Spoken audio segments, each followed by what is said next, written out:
Bonjour à tous, j'espère que vous allez bien. On se retrouve aujourd'hui pour notre vidéo du dimanche et ce soir je fais un stream. La semaine dernière je n'étais pas disponible. Cette semaine je suis là, j'en fais pas beaucoup parce qu'il y a peu d'intérêt dans le marché, on va pas se mentir, mais j'en ferai un ce soir donc n'hésitez pas à passer. Je sais que le marché est difficile en ce moment, mais justement c'est le moment de discuter, de pas lâcher et d'échanger et on aura tous à y gagner.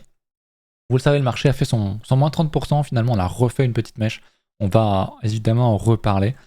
Je vous le dis tout de suite, je vais utiliser un nouvel exchange qui est Bluefin, donc n'hésitez pas à passer en description, il faut que je le rajoute en description parce que je crois que je ne l'ai pas encore fait, donc vérifiez dans la description, il doit être dans les liens désormais. Vous avez 30$ de bonus sur les futurs si jamais vous passez par mon lien.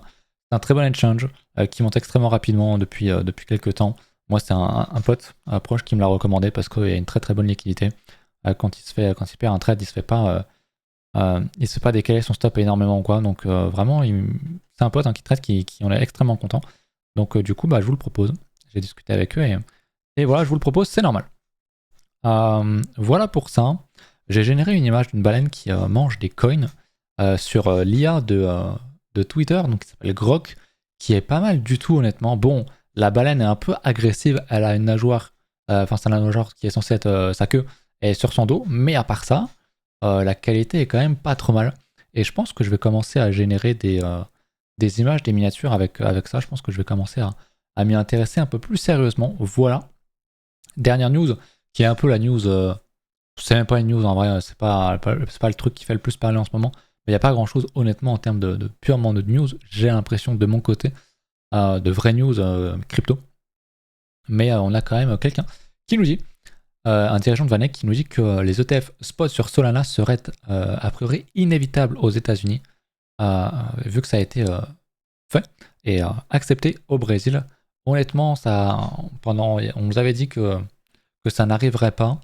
Moi, je pars pas du principe que ça va arriver, mais voir des gens de Vanek, donc qui est un fonds qui propose des ETF, y croire, bah écoutez, tant mieux. Ça sera vraiment peut-être la vraie narrative de ce cycle. L'approbation des ETF. Ma foi, écoutez, pourquoi pas. Mais bon, après, c'est de la communication, dire que ce n'est pas une possibilité, c'est inévitable. Bon, c'est vraiment de la com à deux balles, mais bon, c'est toujours intéressant de vous en parler. Moi, j'y crois pas énormément pour ce cycle. Comme j'ai vu un tweet, je sais plus, c'est le patron de Strike, je crois, qui dit que Bitcoin a $1 million sur ce cycle, bah c'est pas impossible.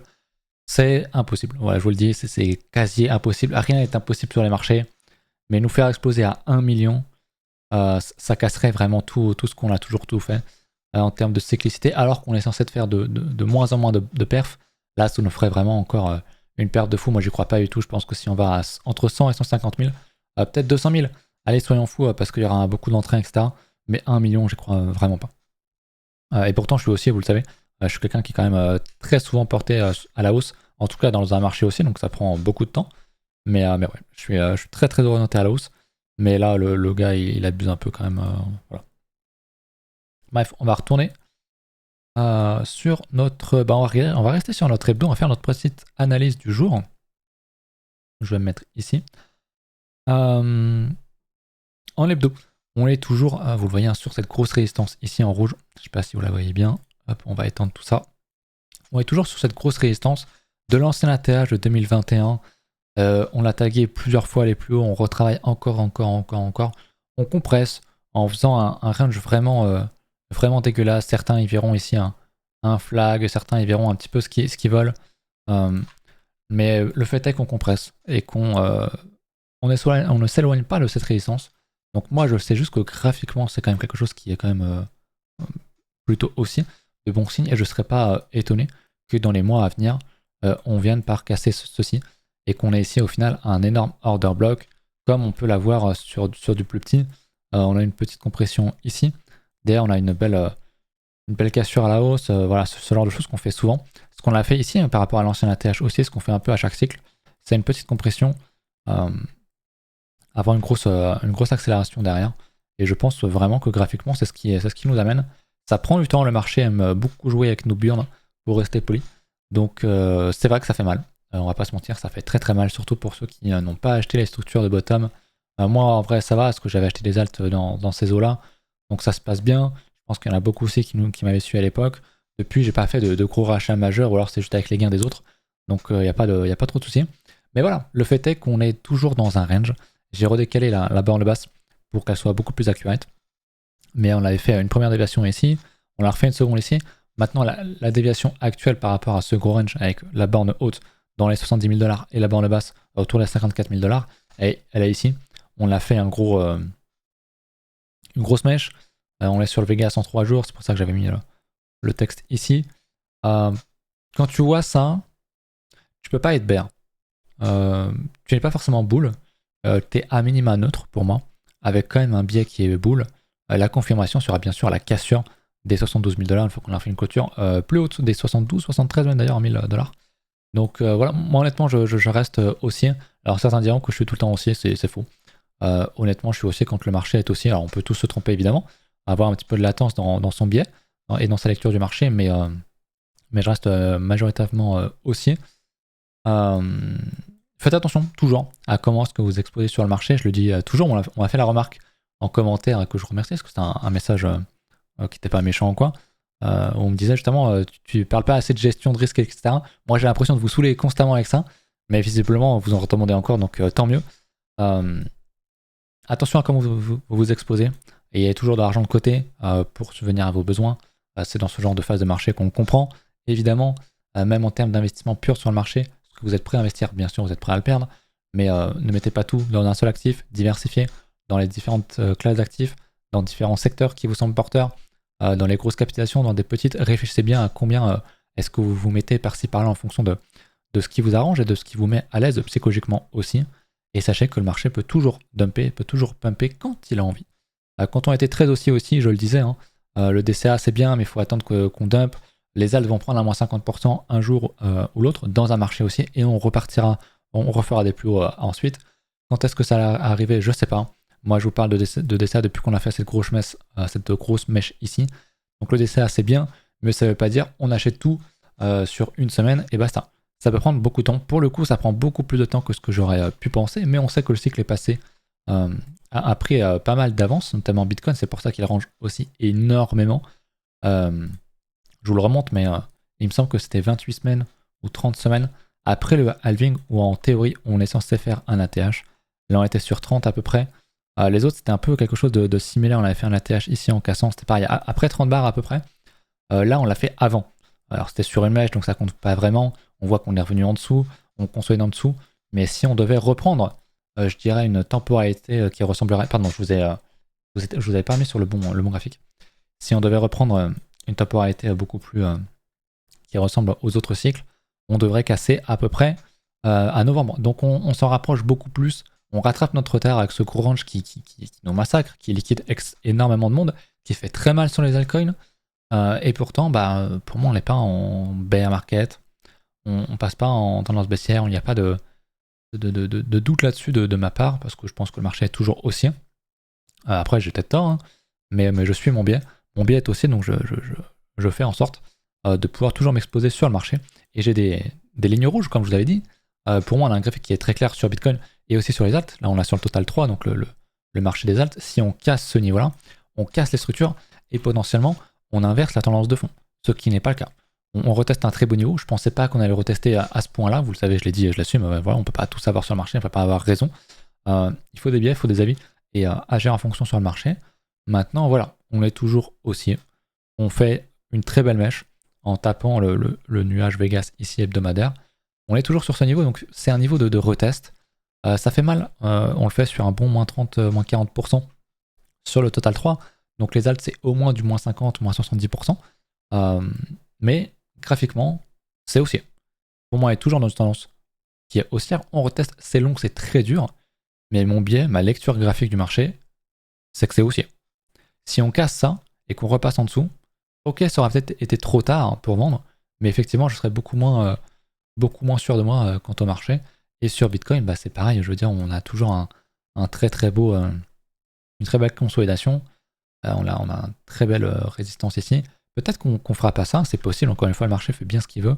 Et si effectivement on revient, on recasse, on refait du price action comme ça, oui, ça semble compliqué. Mais comme j'ai dit, en termes de temporalité, quand on compare aux autres cycles, on est dans les temps, on est même toujours en avance en fait. Même si on ne bouge plus. Les gens ont peur parce qu'on ne fait que ranger. Mais ranger, ça veut pas dire que c'est un bear market, ça veut pas dire rien du tout. Apprenez à dézoomer. On est sur les niveaux d'ATH de 2021. On est sur le point de faire un nouveau plus haut qui est vraiment le truc ultime en termes de graphique bullish. On est vraiment juste en dessous. Donc c'est un peu épineux, bien sûr. Il faudrait la confirmation, il faudrait qu'on casse ça. Et je pense que quand on va casser ça, on va vraiment exploser très très vite et on va, à mon avis, s'approcher ou toucher les 100 000 assez vite. Maintenant, on l'a pas fait, certes. Mais le graphique est aussi, quand tu vois ça, t'as pas le droit d'être baissier. Pour moi, c'est ahuri d'être baissier quand tu vois ce genre de choses. Après, c'est mon avis. Mais oui, bien sûr, il faut quand même faire attention à son money management, à être prêt à tanker plusieurs semaines, plusieurs mois quand on fait du DCA. C'est pour ça que ça s'appelle du DCA. Et du DCA, c'est pas j'achète tout dès qu'il y a moins de 10% et je suis full exposé alors que j'avais pas prévu de l'être ou quoi. C'est on est prêt à racheter sur plusieurs mois. Moi, j'avais dit j'étais prêt à racheter jusqu'au halving, je crois. Les alts ont largement explosé bien avant. Heureusement que je m'étais exposé avant parce que si j'en avais écouté certains, bah, j'aurais pas été dans le marché. Donc moi personnellement j'ai pas de soucis parce que bah, j'ai acheté sur les alts, j'ai acheté ces structures ici en gros. Alors évidemment ceci fait extrêmement mal, il y en a même qui sont revenus sur mon niveau d'entrée, je reste toujours très vert dans le marché, mais pour moi est toujours sur des zones d'exposition sur le marché. Toute cette zone là, hein, tout ce qu'on avait sur la mèche, tout ça c'est zone d'exposition sur le marché. Si j'ai tort, bah, il faudra apprendre à sortir de ses positions, à alléger son capital en attendant de voir, quitte à sortir ici, que ça pose un bottom et qu'en fait on fasse une gigamèche et qu'on ravale tout, et ben tu te réexposeras, mais tu seras beaucoup plus sûr en te réexposant plutôt qu'en holdant un bear market potentiel, même si je n'y crois pas, on ne sait jamais encore une fois ce qui peut arriver sur les marchés. Donc voilà. Voilà un petit peu mon avis sur le marché, je reste haussier. Et j'avais vu un tweet de... Ah, j'ai oublié son nom. Je suis nul. Le Québécois. Ah, je suis vraiment nul. Je connais son nom, je l'ai rencontré en plus à IRL, il est fort sympathique. Qui a fait un tweet pour dire tout simplement que, effectivement, ce que je vous disais déjà depuis un petit moment, c'est que les tendances baissières sont longues, elles se font par vagues, mais quand le marché est haussier, il ravale tout extrêmement vite. Donc il est possible qu'à un moment donné, je vous le disais quand on était là, je vous le redis ici, il est possible que ce soit ici sur Bitcoin ou sur n'importe quel alt, qu'en 2 semaines, on ravale absolument toute cette merde et qu'on revienne sur les niveaux des plus hauts. C'est vraiment possible et c'est ce qui se passe très souvent sur le marché, notamment crypto, sur les marchés même des actions, sur les actifs à risque de manière générale. Donc ça, c'est quelque chose évidemment à suivre. Je vois qu'en hebdomadaire, en plus, on est en train de repasser sur un momentum qui est haussier. On voit que la barre rouge est moins rouge, donc on repart sur une hausse un petit peu comme ce qu'on avait pu faire ici. Donc c'est à suivre. Moi, j'aime bien ce que je vois pour l'instant. On a un marché qui est graphiquement... si on met toutes nos émotions de côté, qu'on enlève tous les dessins, les indicateurs, les trucs, les machins, est-ce que c'est baissier ça? Bah non, on reteste ce niveau-là. On a fait une grosse structure en hebdo, on reteste, on casse, on reteste. Faut pas aller plus bas, mais techniquement, c'est quand même assez beau. Voilà. Voilà pour ça, c'était quand même important de faire un petit point là-dessus, je pense. Je fais moins de vidéos parce que le marché m'intéresse moins, que je suis intéressé par d'autres choses. Mais mon biais reste le même. J'ai pas intérêt à faire des vidéos de fou chaque semaine.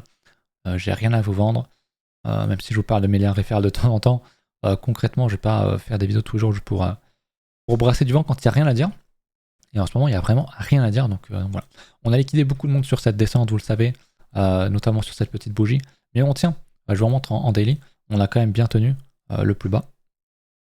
Hop, s'il veut bien me le mettre en gros. Voilà. On l'a bien tenu, on l'a bien ravalé.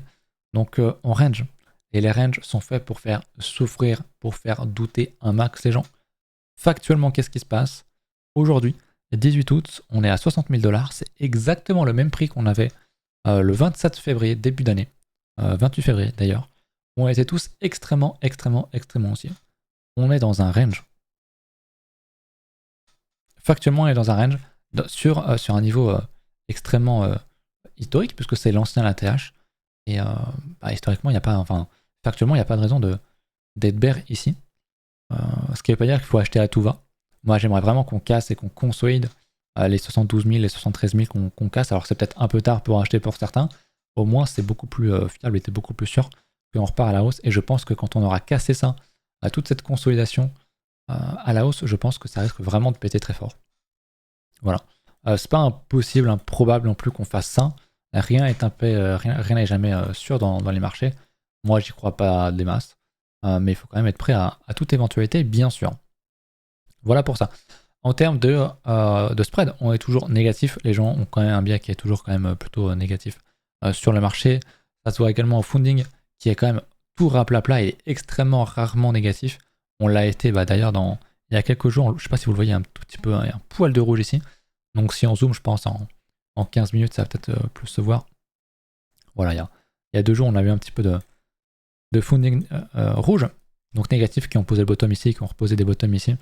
Bon, voilà, il n'y a pas grand chose à dire, il n'y a pas une grande euphorie, je pense que je vous apprends rien.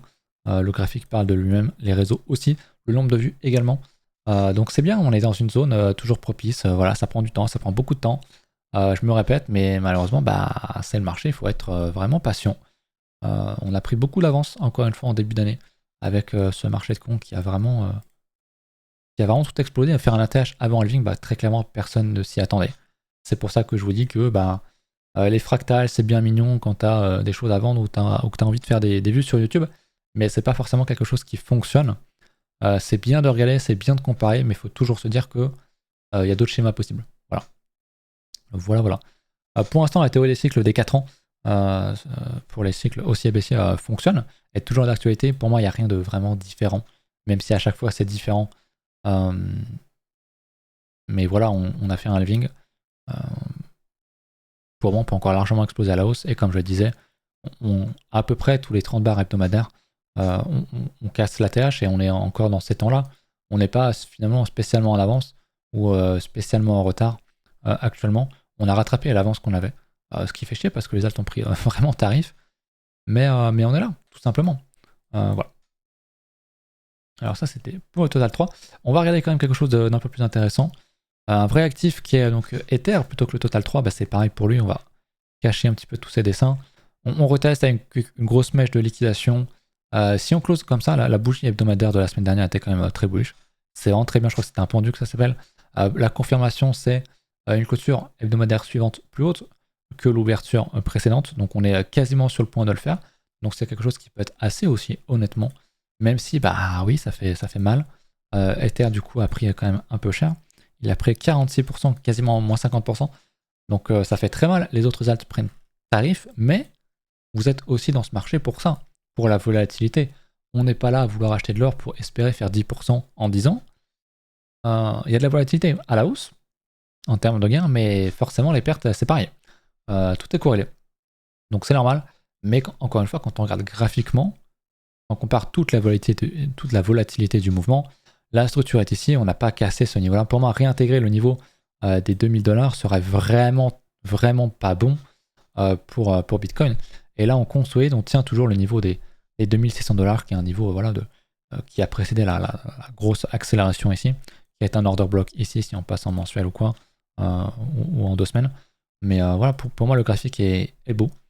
Alors, on n'enchaîne pas les bougies vertes ATH sur ATH, mais en termes de structure, pour moi, il n'y a pas de quoi crier au bear market, même si des fois tu te rends compte que tu es en bear market bien trop tard. Mais là, pour moi, la structure est belle. On construit petit à petit et voilà. En plus, tu as eu la news de l'ETF qui a vraiment bien marché. Pour le coup, je crois qu'on avait la news de ça va être listé à peu près par ici. On l'a dumpé. Et le listing était ici. Et effectivement, ça a bien dumpé. D'ailleurs, j'ai pas fait le tour sur tout ce qui était inflow sur nos ETF. Sur BTC, on est toujours extrêmement haussier. On est actuellement sur 17. C'est des milliards. Ouais, sur 17 milliards d'inflow sur les ETF Bitcoin, c'est absolument monstrueux. Les gens accumulent, malgré que Bitcoin range. Les institutions sont là, en veulent.